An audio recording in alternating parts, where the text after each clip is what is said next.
عرب کے قبیلہ میں ایک غیر مسلم شادی شدہ عورت رہا کرتی تھی۔ اس کا شوہر بہت بڑا بزنس مین تھا۔ ایک مرتبہ اس نے سنا کہ ملک عرب یعنی مکہ میں اللہ کے آخری نبی جو اللہ کے محبوب نبی ہیں، ان پر ایک سورت نازل ہوئی جس کا نام ہے سورۃ الفاتحہ، جس میں ہر بیماری سے شفا موجود ہے۔ وہ جس پر بھی دم کی جاتی ہے یا پڑھ کر پھونکی جاتی ہے وہ انسان اچھا ہو جاتا ہے۔ یہاں تک کہ اس میں بے شمار برکات ہیں۔ اس میں اب عقیدے کی بات ہے، مسلم ہو یا غیر مسلم، اللہ پاک جس کے دل میں ایمان کی روشنی ڈالنا چاہے، اللہ کی قدرت کا تو سب کو اندازہ ہوگا۔ اب کسی شخص سے اس عورت نے سورۃ الفاتحہ سیکھ لی۔ پھر جب اس نے سورۃ فاتحہ کا ترجمہ پڑھا تو اس کی آنکھوں میں آنسو آ گئے۔ وہ جب بھی یہ سورت پڑھتی تھی اللہ تعالیٰ اس کے بگڑے کاموں کو سنوار دیتا۔ ایک دن اس کے بیٹے کو ایک خطرناک زہریلے بچھو نے کاٹ لیا۔ بڑے بڑے حکیموں طبیبوں کو بلوایا گیا۔ سب نے یہ کہہ کر جان چھڑوا لی کہ اس بچھو کا زہر بہت خطرناک ہے، اس بچے کا ہم کچھ نہیں کر سکتے، تمہارا یہ بچہ بس کچھ ہی دیر کا مہمان ہے۔ ماں کا رو رو کر برا حال تھا اور شوہر اپنے خداؤں کی عبادت کر رہا تھا، ان سے مدد مانگ رہا تھا۔ پھر جب کوئی حل نہیں نکلا تو اس عورت کو یاد آیا کہ سورۃ فاتحہ کے بارے میں اس نے پڑھا ہے کہ اس میں ہر بیماری سے شفا ہے۔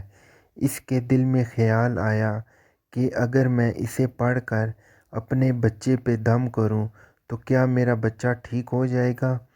کیونکہ اللہ تعالیٰ نے اس عورت کو ایمان کی طرف لانا تھا، اس کے دل میں اسلام کی محبت مزید پیدا کرنی تھی، تو اس کی زبان میں تاثیر دے دی۔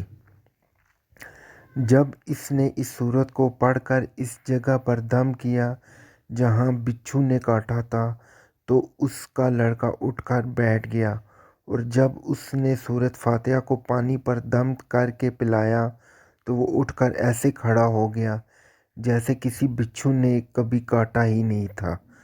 اس کا شوہر دوڑتا ہوا اس کے پاس آیا اور کہنے لگا، کسی طبیب نے اور کسی حکیم نے اسے ٹھیک نہیں کیا، تم نے ایسا کیا عمل کیا جو یہ بچہ ٹھیک ہو گیا؟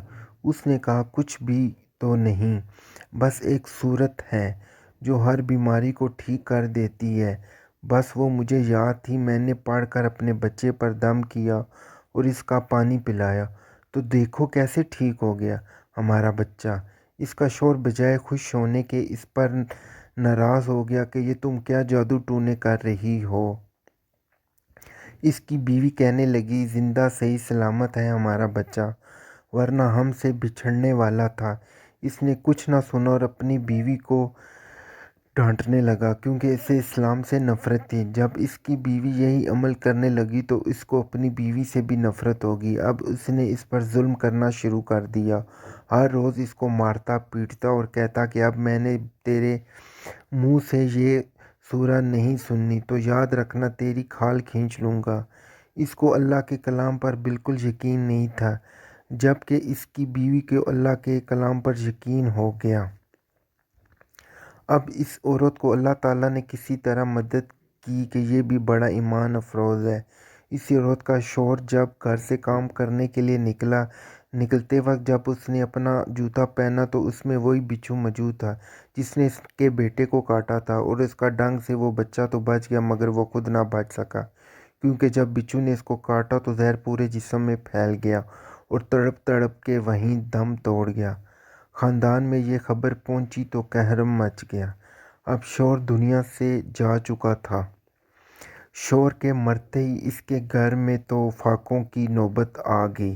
وہ عورت قرض دار ہو کر رہ گئی۔ وہ بہت پریشان تھی، دل میں پھر وہی بات آئی کہ میں سورۃ فاتحہ کا ورد کرتی رہوں، کیا پتہ میری پریشانیاں بھی دور ہو جائیں۔ پھر وہ زور زور سے سورۃ فاتحہ پڑھنے لگی، چلتے پھرتے اٹھتے بیٹھتے سورۃ فاتحہ کا ورد کرتی رہی اور اتنے اعتماد اور یقین سے پڑھتی رہی جس کا کوئی حساب ہی نہیں تھا۔ جب کوئی بندہ اللہ تعالیٰ سے امید لگاتا ہے تو اللہ تعالیٰ اپنے بندوں کی دعا کو رد نہیں کرتا۔ پھر یوں ہوا کہ 7 دن کے اندر اندر اس کو خوشخبری مل گئی کہ اس کے کاروبار کو سنبھالنے کے لیے اس کے شوہر کا دوست آ گیا۔ جب دوست کو خبر ملی کہ دوست کی بیوہ کا کوئی سہارا نہیں ہے تو وہ اس کی بیوہ کے پاس آیا اور کہنے لگا، آپ فکر نہ کریں، میرے بھائی کی طرح تھا، میں آپ کی مدد کروں گا، جو بھی پریشانیاں وہ سب دور ہو جائیں گی۔ پھر اس شخص نے اس عورت کا سہارا بن کر اس کا پورا کاروبار سنبھال لیا۔ پھر دھیرے دھیرے جیسے زندگی پہلی تھی ویسے ہی ہوگی۔ اس کے شوہر کے دوست نے اس عورت کو سورۃ فاتحہ پڑھتے ہوئے سن لیا اور اس نے پوچھا کہ آپ کیا پڑھ رہی ہیں؟ کیا یہ کوئی منتر ہے جس سے بہت فائدہ ہوتا ہے؟ مجھے بھی سکھائیں۔ اس پر وہ عورت کہنے لگی، یہ کوئی منتر نہیں ہے بلکہ مسلمانوں کی مقدس کتاب قرآن مجید جو ان کے